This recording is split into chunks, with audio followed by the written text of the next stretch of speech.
集突然可以冰手例子。Hello and welcome to Hollywood at Home from Arizona Public Media. I'm Victoria Lucas. In the summer of 1956, Marilyn Monroe, then America's biggest movie star, flew to England to play a chorus girl in a frothy romantic comedy opposite Laurence Olivier, arguably the world's greatest actor and director.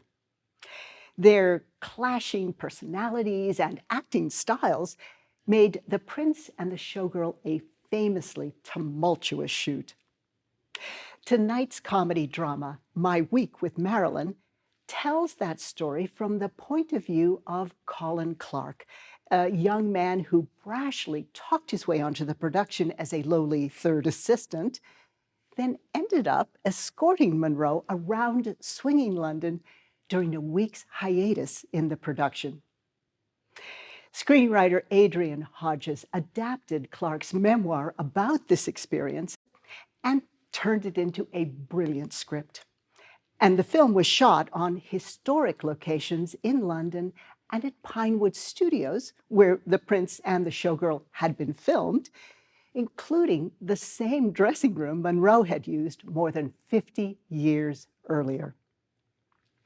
Co-starring our future Oscar winner, Eddie Redmayne, as the lucky young man who squires Monroe around, and Julia Ormond as actress Vivien Leigh, also known as Mrs. Laurence Olivier, who was herself a major movie star. Well, think Scarlett O'Hara.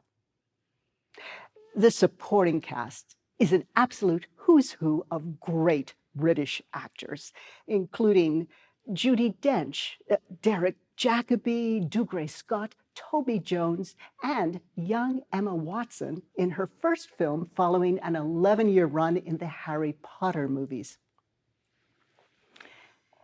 Veteran BBC television director Curtis Simon developed this project as his first feature film, and he quickly faced a formidable challenge: finding the right actors to play these screen legends.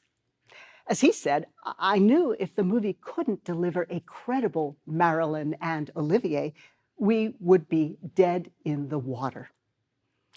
Well, Kenneth Branagh, one of Britain's leading Shakespearean actors with a commanding presence of his own, would seem a believable choice for Olivier.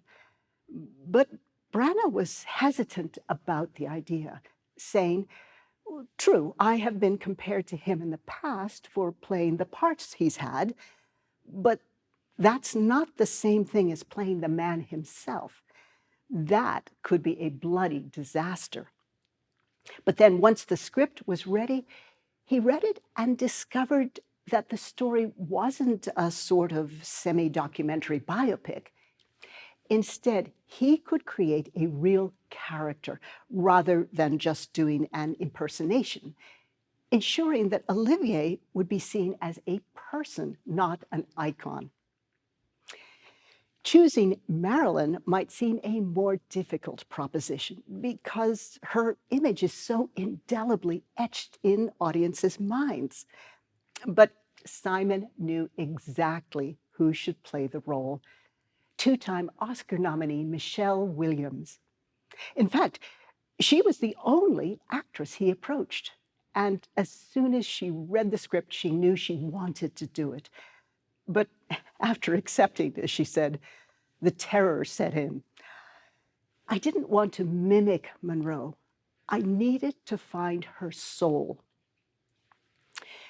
So Williams spent months studying Monroe's letters and diaries, reading biographies, watching her films, and listening to recordings of her interviews. As she assembled the bits and pieces, Williams discovered that the widely accepted image of Marilyn Monroe was in reality a character that Norma Jean, Monroe's real name, had created for herself and then was forced to live up to. Bringing that aspect of Monroe to life became Williams' biggest goal. At the same time, the challenge would be how to create the look of Marilyn Monroe, whose facial features were quite different than Williams. Makeup artist Jenny Shirkor didn't want to use any prosthetics to shape Williams' face, as that could interfere with her ability to show emotion. Instead, Shirkor concentrated on a few key aspects of Marilyn: her distinctive eyebrows and eyelids, and the shape of her lips. Costume designer Jill Taylor also worked closely with Williams on the wardrobe. They had to find clothes for three Marilyns: the glamorous, sexy actress, the chorus girl character that Monroe plays in the movie within a movie, and the real-life Marilyn, who tended to wear simple, tailored clothes in earth tones. Williams also studied with a choreographer to perfect Monroe's signature walk, which she practiced by tying a belt around her knees to get that wiggle. It all worked. Kenneth Branagh described seeing Williams in costume and makeup for the first time on the set, saying, "Judi Dench and I had finished a short scene and we're waiting for Michelle to arrive. Then, from the corner of the stage, in walked Marilyn Monroe. Judy grabbed my arm, saying, 'Oh my goodness.' And we both watched, mesmerized, as she walked over to her mark. She just seemed to float. The transformation was breathtaking." Eddie Redmayne agreed, adding how much he enjoyed watching the double takes from cast and crew of other shows filming at Pinewood when Marilyn shimmied past them down a corridor. Still, looks aside, one of Williams' biggest fears was the big production number she had to perform. Remember, Monroe was playing a showgirl in the movie within a movie. Williams later said, "I'm not really a singer or a dancer, and I'd never done anything like that before." But her signature hard work and preparation carried her through. And she not only succeeded, but discovered a love for both. On the other hand, the hardest scene for Williams to film was one she hadn't anticipated.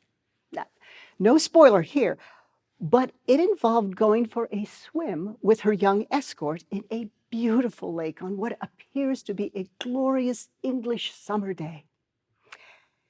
In reality, the sequence was shot in late October, and though the sky was blue, it was freezing cold. The health supervisor on the set warned the director that the actors could only be in the icy water for 70 seconds at a time, and he had 30 individual shots scheduled.